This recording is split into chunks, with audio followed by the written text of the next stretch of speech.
And so uh, you need a support system that is going to stay strong with you and hold you accountable. And I don't believe that's weakness. We see this. I mean, we can't be expected to do this alone, in my opinion. Mhm. Yeah. Um, and then I would immediately seek out a professional who believes that personality disorders exist, because a lot of professionals call it something else or they attribute it to childhood trauma. Um, and they think these people can be treatable and fixable and that they're collaborative, and maybe some couple therapy might even do the trick. And red flag, red flag, red flag.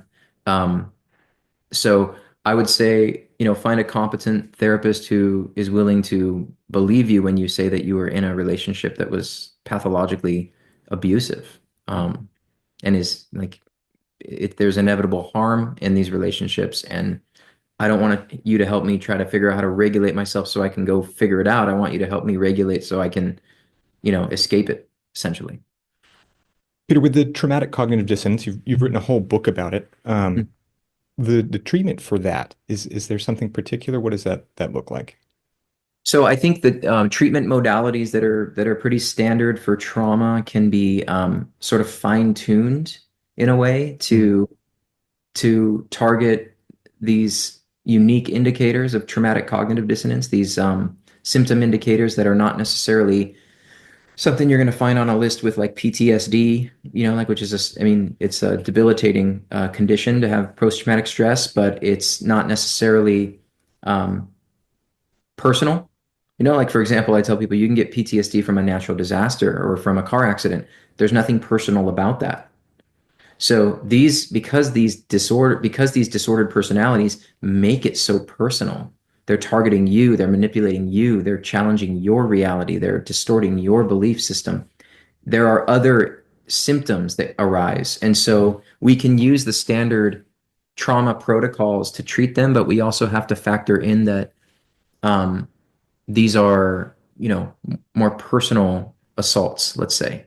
So things like EMDR, accelerated resolution therapy, even prolonged exposure, cognitive processing therapy, and anywhere in between, if there's an intervention that's been effective for trauma, you want to find a therapist who's willing to target the narcissistic relationship and use those interventions accordingly, rather than take those interventions and pull you back into your childhood, Hmm. or this like sort of historical oriented type of intervention. We really need the person who's suffering from this abuse to heal from that abuse first before we go down the memory lane of their entire Hmm. life, try to figure out how they got in it in the first place. Because to be honest, people who've never been in these relationships find themselves in them at age 50 or 60. Yeah, Peter, I've heard of people talking about going through something like this, and then doctors have told them that they have depression or something because it's just what it looks like, I know. rather than acknowledging the experience. So, for you as someone who you've really taken a stand in this space, what are we looking for in that professional? That they believe in personality disorders, that they have some experience treating people who have been through experiences like this. What is kind of the Yeah. main thing to look for? Look for people, I mean, and even coaches who identify as narcissistic abuse coaches, Hmm. because you don't have to go through the phase of trying to convince them that you are with somebody who's like this. So I think that validation um, is invaluable. So find somebody who says explicitly, like, hey, I work with helping people recover from individuals who are antagonistic, manipulative, callous, coercive, intentionally abusive, who abuse without conscience, without remorse, without guilt, without shame. So at least you can go in and you're not going to be told, I think maybe this has more to do with your codependency or your Hmm. relationship with your mom. Like, let's talk about your relationship with your mom from 30 years ago, and then maybe this relationship won't look so bad to you. There's therapists that are well-meaning, but Yeah. they can't help but go down that road. So I would say that that's not what you're looking for. Look for someone where in their biography it says, I have training and expertise in, helping people heal from relationship abuse, from personality disorders, narcissistic abuse, whatever it is. That's where I would say you'd want to look. Hmm. Peter, one thing that's come up in your work, really a thing that you stress, Mm. is that victims of this kind of abuse set a goal of becoming indifferent to their abuser. What makes it so important to become indifferent? That sounds almost impossible. Yeah, it's not impossible, but I can understand why it would sound impossible. And indifference doesn't mean unemotional Hmm. or numb Okay. Okay. or careless. Indifference is actually a highly emotional state. But what it means is I'm so stable, regulated, confident in my reality. My reality has come back that you can't get me to overreact or underreact. And so this indifference is sort of this like sweet spot of feeling neutralized, almost like something that was really terrible 10 years ago, but you can now look back on it and recognize the facts, but you don't necessarily have any sort of an emotional charge to it. But it's like, yeah, I know I went through that. It was hard, and I'm really grateful for the experience. That's sort of the indifference I'm talking about, is where it's like this impenetrable state of feeling confident that you can't be activated or deactivated.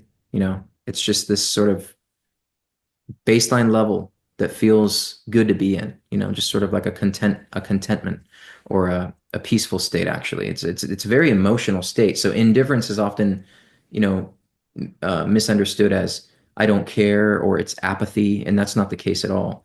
Indifferent is sort of like I'm in control of, like for example, if you have to engage with somebody who's like this because you share kids or you have Hmm. commingled business or something like that, and you really can't fully go no contact, you want to be able to have an interaction with them where they can't amp you up and they can't bring you down. And that's essentially what the indifference is. So I want to make sure I understand that.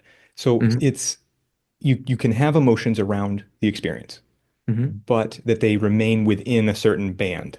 Is that what we're saying? That you could feel angry at the thought of the abuser, but it's a managed anger, something like that? Yeah, there's no more threat response associated with it. Okay. So there's the facts are there. They're never going to go away. This happened. And if I see this person, I'm going to think about the facts because that's how our brains work. This person is a reminder of what happened to me. Hmm. And um, I'm no longer emotionally vulnerable or influenced by them. So I don't have to worry about overreacting or underreacting. I don't have to worry about anything. Um, it's sort of like the emotional equivalent of what you had for lunch last week. It's Hmm. like you happened and you know it happened, but it's also not intruding on you. Yeah, I see. Yeah. Peter, you talked about going no contact. I'm Mhm. curious about how important is it to manage physical proximity to one of these people? If you say cannot be in touch with them, you've blocked their phone number, but they live on your block, Mhm. you're close to them or something. For the healing process, is it worth the trade-off of upending your life to get physically away? Great question. Or is I there a would, way to assess that for yourself? Sort of a uh, rule of thumb? yeah, I think you would assess that with a professional and have realistic expectations because I do believe there are cases where somebody should relocate Hmm. if that's the case, and then other people I think may be able to tolerate that Hmm. differently. Hmm. But no contact itself doesn't dissolve a traumatic bond with somebody. So there's this aftermath too that you have to deal with whether you're in New York and they're in Switzerland. Like you're still carrying trauma with you. And so, but I would always advocate as best possible to remove physical proximity if you can. Okay. So you've said, I've heard you say this before too. No contact does not resolve the trauma bond. Mhm. What does? Um, so your nervous system, regardless of whether the person is physically in your life or if they died or whatever, your nervous system is holding on um, to these false core beliefs and these threat responses. And you're in an essentially, if you are in a traumatic state, you're in a non-recovery mode. So non-recovery mode implies 30 years can go by and it doesn't feel like a second went by to your nervous Mm, system. So that's when these interventions need to come in where we actually, reset your nervous system in a way where it can start to naturally move things through and get things unstuck, gain mm, access to areas of your thoughts, feelings, beliefs that are really just not moving, almost like a blood clot. And then we need an intervention to move that through so that so that it feels like it was a past event and you're no longer it's no longer interfering or being intruded in your personal present life. Mhm. So, and we've already kind of covered the techniques for the high Yeah. level 30,000 foot view of getting working with a therapist, maybe the EMDR, maybe other things. Yes. That's kind of Yes. how that is resolved. That's how that would be resolved. Yes. I see. Peter, some of this sounds so grim, so hard, so even hopeless. The Yeah. depth of the way that this abuse affects a person's body, life, relationships, physical Yes. location. Um, what are hopeful things about this that you've seen in working with people, helping people? Yeah. Um, I think the most hopeful thing is one, our capacity to heal physically and emotionally is miraculous. And so if you find the right intervention, you find the right support system, this can absolutely be worked through. This can absolutely be resolved. So there is a lot of hope, you know. And in a weird, strange way, the people that I've worked with and the people that I've spoken to who have been, through the depths of hell with individuals like this, once they reach that hope and then they experience the relief, they're like, this, I wouldn't trade this for the world. I do not regret that this happened to me. I do not wish that this didn't happen to me. Would I voluntarily walk into it again? Hell no. But this has made me a version of myself that I will never, I will never regret. And so there's this empowering, I call it an internal justice in my book, because you're never going to get the justice from the narcissist. They're never going to take accountability. Yeah. They're never going to say, yeah, okay, I did some horrible things and I hope you can forgive me. So you're never going to get that justice. Likely you're not going to get it in the court system either, in legal Mm, proceedings. You're not going to get it among the people um, who are part of their harem or their fan club. What you're going to get justice by feeling like one, you're nothing like that person, and reclaiming your and restoring your sense of self. And it's going to feel like I'm so happy that this happened. I mean, it's unbelievable for some people when I hear them say that. Um, for them, they'll say, "I can't, I never thought that that would ever be something that I thought mm, that like this is something that I'm grateful, took place." So mm.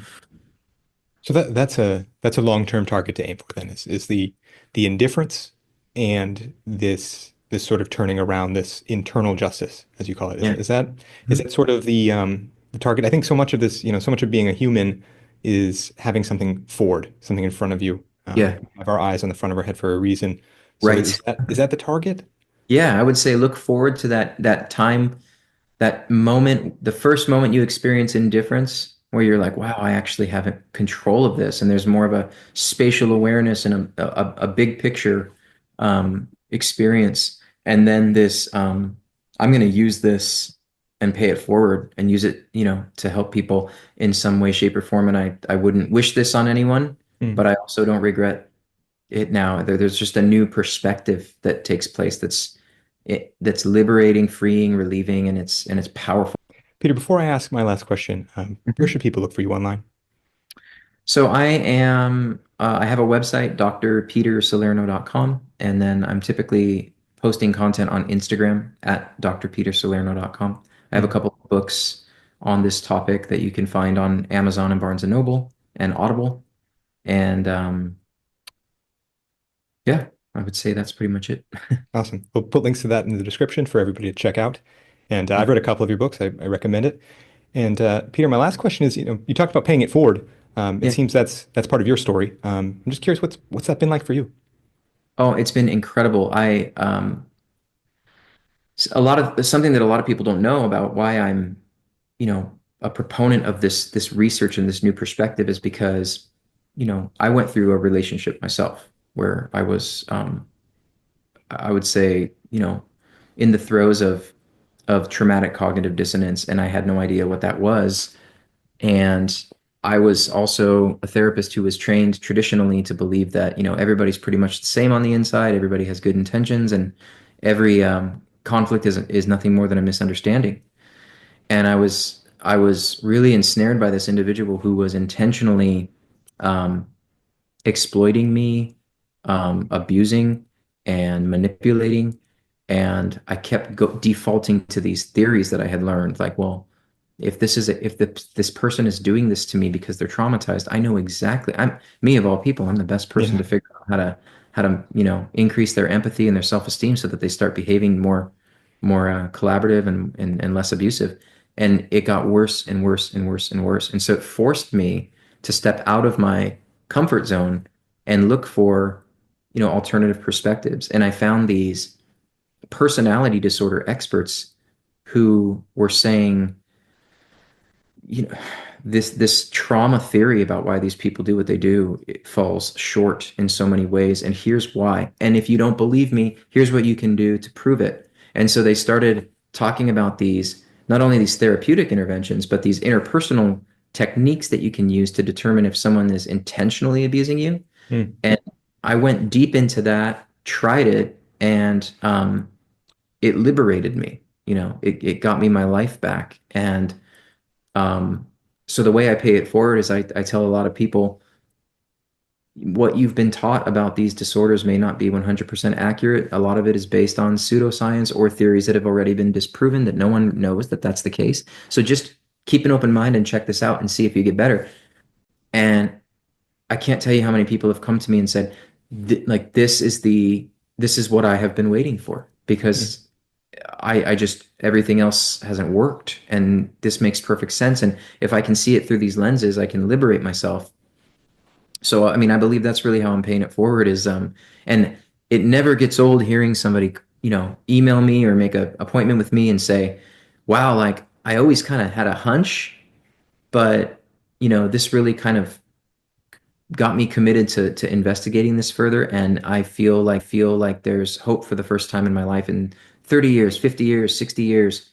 And it just it just warms my heart that people are getting out of these situations and they're feeling better, and their hope and their self-confidence and esteem is restored, and their life purpose is restored, where they have a life outside of this toxic relationship. It's been incredible. Yeah. That's awesome. Peter, thank you so much for your work. It certainly had a positive impact on me in terms of that clarity and that hope as well. And thank you for your time and your books. I really appreciate this. Thank you for having me. I appreciate it.